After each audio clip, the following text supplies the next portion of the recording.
Hello, and welcome to The Porch with Alicia Barlow. Hi, I'm Alicia Barlow, author of The Porch, a place for enjoyment, conversation with people, reflection, and encouragement. Hello, everybody. I am here with Elle Shroyer, and you may remember Elle.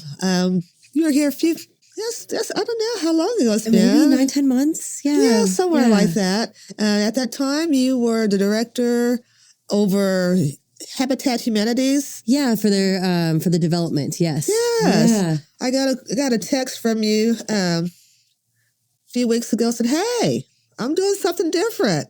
I was like, "What you doing? What is this? What's good? What are you doing?" And you told me that you are now the Executive director at a immersion. You want me to explain? Well, say what the school is because I have never heard of it before. I know. So it's a language immersion school. A language immersion school. And so with that, I'm going to let you explain that, but they actually teach the whole curriculum in a different language. Yeah, in a target language. We offer French or Spanish starting in pre-K. And it goes through how? Now it goes through 8th grade. 8th grade. Yeah, 8th grade, they do start doing the different subjects, some in English, some in Spanish, but then they start the levels, and French, I apologize, French and Spanish in middle school. And so middle school started last year. Okay. All right. So when you told me, I was thinking that this was a school for kids that either spoke Spanish or spoke French, and the curriculum was taught in their language so that they could understand. But actually, it's taught to English students in a different language so that they can learn another language. Yeah. We do throughout the whole year. Yeah, we do have some students where their first language is Spanish or French, but it's to all students. So it's a public charter school, which means tuition free, just like, with the Norman Public Schools or Oklahoma City Public Schools. We're sponsored or approved by the state and receive funding just like any other public school where the funding follows the student. So it depends on how many students we have enrolled. But we welcome and accept students.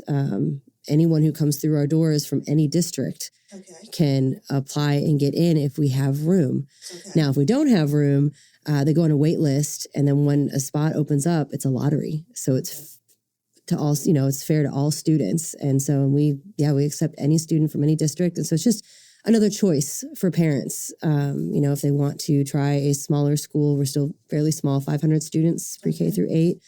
And then they get to choose, Spanish or French. And the teachers are from all over the world. We have several American teachers, but 18 different countries are represented from our teachers. Wow. So the teachers have to be pretty fluent. Yes, they do. In these different languages. So Spanish and French is taught there or just French? Both languages. The school, I don't know if we even mentioned the name of the school. It's Le Monde International School in Norman. And so it started out as a French program within the Norman Public School, elementary school. And it didn't succeed. But there's a small group of people that just really wanted to, take it further and start a school, but they wanted to offer both a Spanish or French track. And so you choose one and continue in that throughout your school career. Wow. So that's something for the parents to think about, when their children are getting ready to prepare for school, pre-K.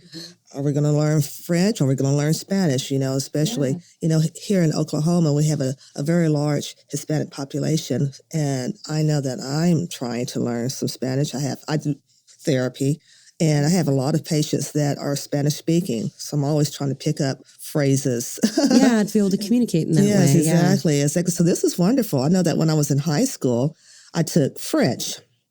I thought it still is a beautiful language. It is a beautiful language. It's a beautiful language. So I said, I want to learn French. So that was in high school. But man, if I had started, just think. Oh, I know.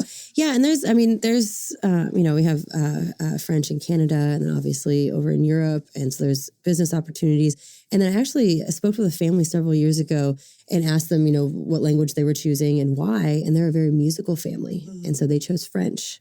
Okay. And I thought that was very interesting and a neat way to kind of honor their musical background, the classical, and all of that. So, but yeah, Spanish can be very, very practical. So speaking of that, parent meeting that you have or try to figure out what school to put you in. My parents were divorced, and the one thing they agreed on was to put me in a Spanish immersion school back in the 80s. Wow. Now, are you from here? I'm from Minnesota. Okay, because I was saying, I've never heard of, this type of environment for a school setting. And so I've heard that now there's 4 in the state of Oklahoma. There's one that does Mandarin Chinese outside of Tulsa and Jenks. And there's 2 more that I need to do some research to find out where and what they teach. So our goal is to go all the way through high school, but we're going to have to build a building for them. And, but yeah, I grew up in Minnesota. It was part of the public school system. And then my teachers, long after I graduated, started a charter school like Lamond. Okay. And so I've been in contact with my kindergarten and 5th grade teacher who started that school, just to kind of hear about their experiences and, being able to, bounce off ideas, especially when I get kind of into the thick of it, to say, how do we build this building and how do we expand and all those types of things. So how did, because you said that you've been with Lamont pretty much since the beginning. Yes, as a parent. How did this come about? Yeah. So for me, before we had kids, my husband and I had talked about education. I'm like, man, I wish we had a language immersion school that was just such a transformative opportunity for me to be surrounded by people from all different cultures, starting at age 5, and it really opened up, mindset and my perspective and just, understanding things in a different way than you get from, a traditional educational system. And then I heard about the French program in the public school system. I thought that's really neat. And then I heard it shut down. And then I started following their story and then realizing that they wanted to start a school and they were going to do Spanish and French. And so it happened to come about when my oldest finished pre-K and was going into kindergarten. And so she is now going into middle school. She's going into 6th grade in a couple of weeks. Oh, man, summer's almost over. And then I also have a 3rd grader and a 1st grader. And so we've been through all 3 of our students and been there for 7 years. And it's been a journey of, you see how schools start and grow and, the hurdles that they have to go through. It's just been amazing. The building that we're in, community service building in Norman, it's part of the Griffin Health Complex. So It's on the corner of Main and East 12th. It's interesting. Every year someone moves out and they allow us to expand. And so I was giving a tour yesterday and I was walking up the G Wing and I was like, the first year, this was our entire school. Wow. Our cafeteria is now a classroom, and it's been amazing. So we have now 4 wings plus this other distant location for the preschool. They probably have the best magical space that they have over there.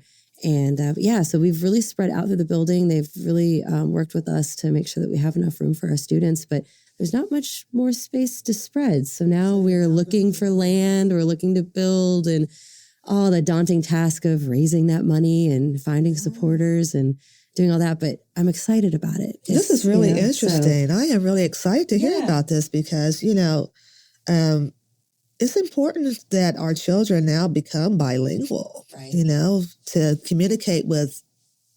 I mean, we're a melting pot, right? Yes, we are. And so we've got to learn to communicate with each other better. And so this is great. And so you came from a place of this, so isn't that amazing? Way from Minnesota to Oklahoma, right? And even last year, or maybe it was the year before, our reading specialist, my kids were telling me, yeah, she's from Minnesota and she went to a language immersion school, and I'm like, that's got to be somebody that I know. It turns out she's a cousin of somebody that I went through school with. She's a couple years younger than us, and her husband was working at OU, and so she happened to be here, and we got to be a part of the same school for a year. It's just such a small world. Yeah. Well, how did you come here to Oklahoma? My husband, got a job in the oil industry, but his family is actually from here. So he's, land run family. And so they've been, several generations. It's been very interesting learning about their history and a part of the state. And I'm from Minnesota. We met in Atlanta and he got an offer in oil. And so here we are. We're now beyond that, a little bit more stable. Oil industry is amazing, but it is very volatile. So, like everything else, right? Like everything else, but whew, yeah. So your position there again is the executive director? Yep, executive director of the foundation. It's very confusing because the person in charge of the school is also the executive director of the school. And so I almost say I'm part of the foundation, or I run the foundation, or I'm your fundraiser, whatever you need to do. Because there were a few texts and phone calls of like, oh no, is the executive director leaving? I'm like, no, he's still there. I work with him.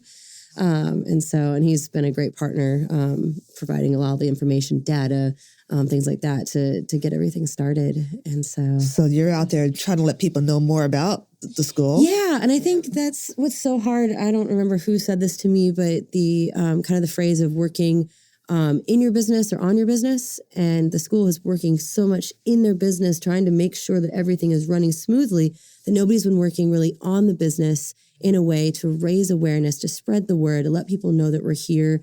We want to make a difference and add to just the opportunities, the educational opportunities that we have in Norman and throughout the Oklahoma City metro. Yes. So would you say that most of the students there are from Norman, or do people know about it outside of the Norman city limits? And so I know a couple of different places, but it was really interesting. I ended up speaking with the assistant principal on this yesterday. So we have students from Del City, Midwest City, Oklahoma City, Moore, Noble, and then several from Norman. But they mostly are coming from really two kind of more central areas in Norman. And so maybe where all like kind of the OU family, so people that are coming in from other states and other countries are learning about the opportunity to kind of continue that, international experience right in Norman. And so. That's interesting. Yeah. That's great. And so how do y'all go about, promoting teachers to teach the curriculum?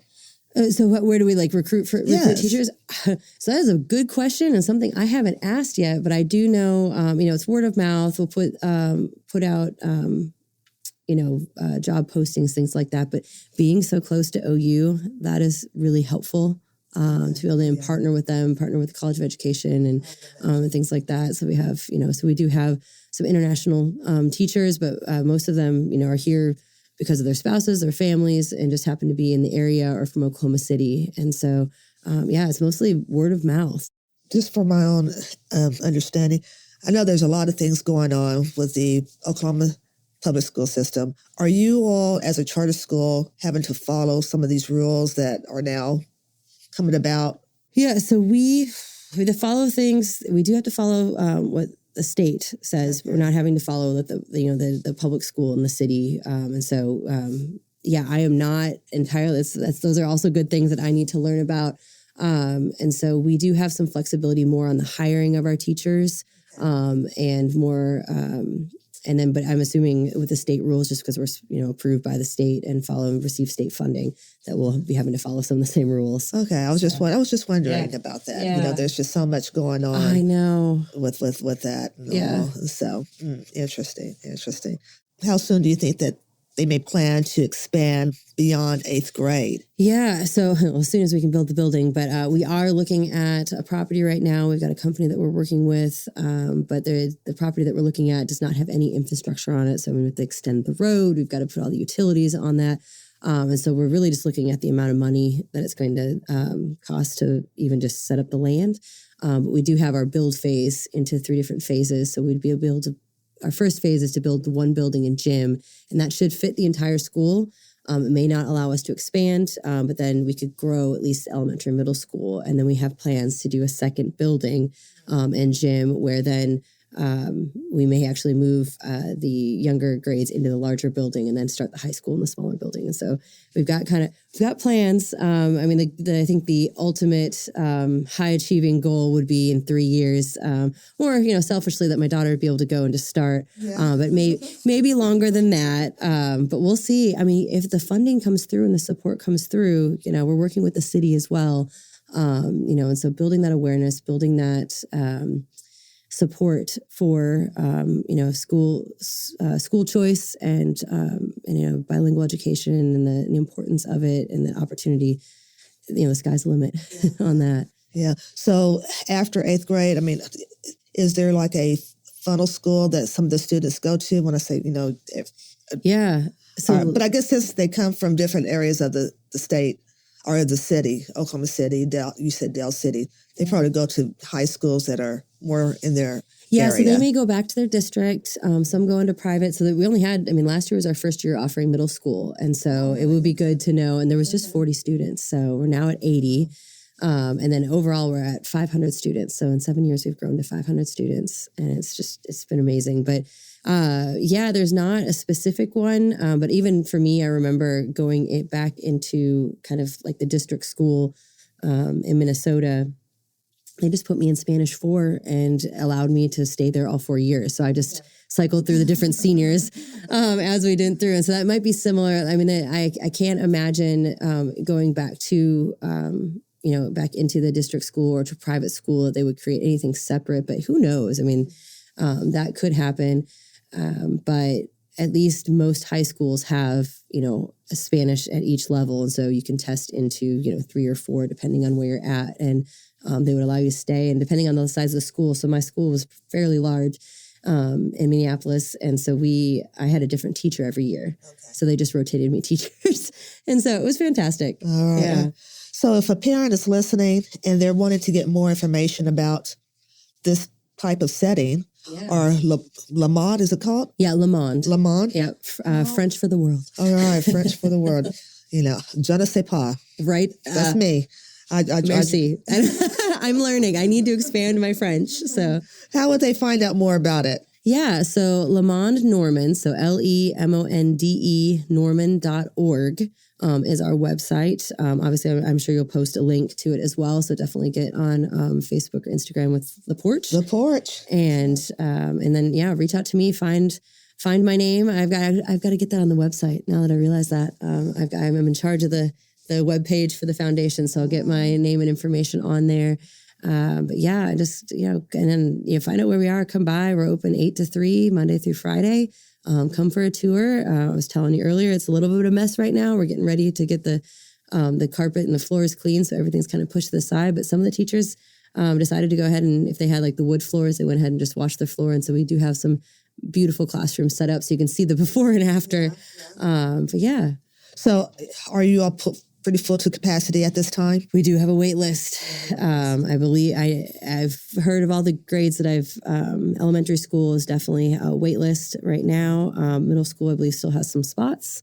If you're interested in starting, they start, Spanish 1 or French 1, and then incorporate into classes. And so we do offer support to all students because we accept all students. Basically, every student is on an IEP to make sure that they are where they need to be. Okay. So it's not something where they have to start preschool and work their way up. And it's just more the dedication and the participation of the parent. Are you willing to kind of work through this transition? We've got our reading specialists. We've got our counseling team. We'll make sure that they've got the support that they need so that they are on track with the rest of the class. So, yeah. Great. I am so glad that you called me and told me about this. Yeah. And, this is interesting. It's a new concept to me. Yeah. And so I'm sure it's probably new to a lot of people as well. I appreciate it. Thank you. Thank you for listening and joining me on The Porch. Remember to take time to reflect, share memories, and engage with others on your porch. And I'll meet you here next time on The Porch, your podcast for community conversations. Brought to you by the Possibilities Podcast platform.